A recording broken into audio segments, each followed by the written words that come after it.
आज मी आलोय आवास येथे। आता तुम्ही बघू शकता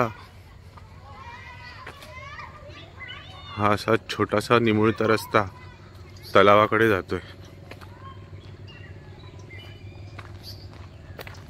खूप छान तलाव दिसतोय हा। व्हिडिओत बघणं वेगळं आणि स्वतःच्या डोळ्यांनी बघणं वेगळं।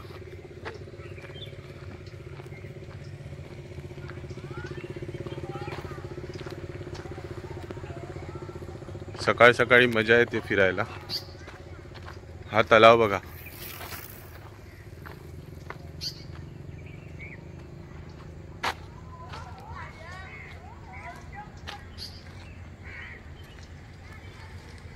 मध्यभागी तिकडे देऊळ सुद्धा दिसतंय।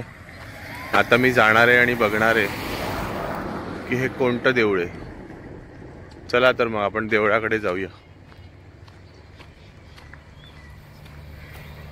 सकाळचे 7:15 झालेत। रस्त्याला वर्दळ हळूहळू सुरू होते।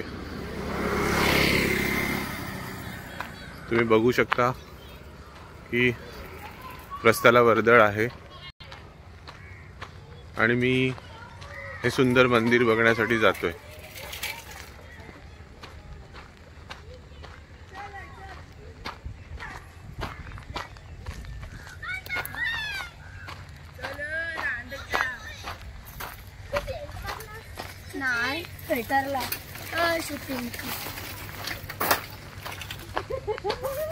या मुलींनी माझी थट्टा केली। काय म्हणाल्या? ओ शूटिंग।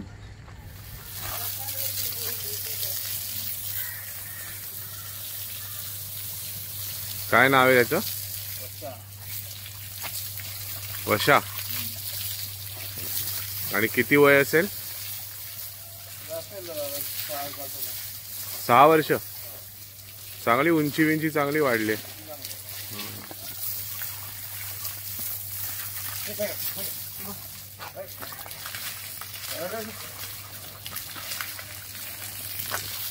थंडी वाजत असेल ना त्याला? थंडीची? अच्छा, गार पाणी नाही एवढं।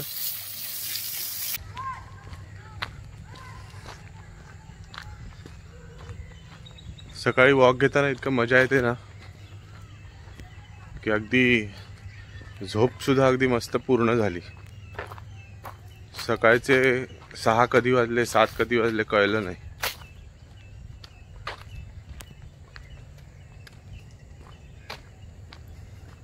सकाळी सकाळी निसर्ग फारच सुंदर बहरतो, त्यातच ही गुलाबी थंडी।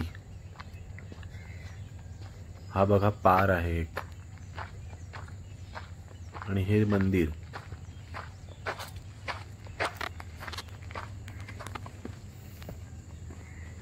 महाराष्ट्रात संत परंपरेपासून अशी कित्येक मंदिरं पाहायला मिळतात।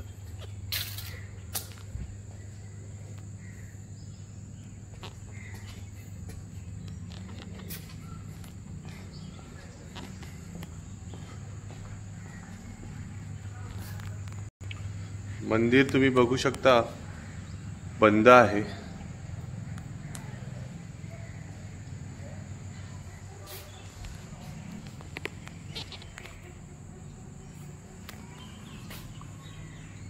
हे काळभैरव मंदिर दिसतंय। काळभैरव मंदिर आवास भगताळी।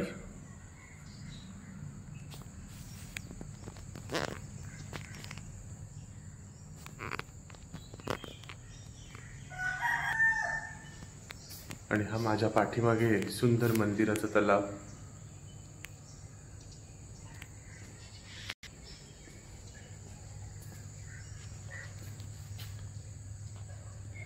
पाणी अगदी शांत आहे आणि तिथे तटावरती नारळाच्या झाडांची बाग दिसते।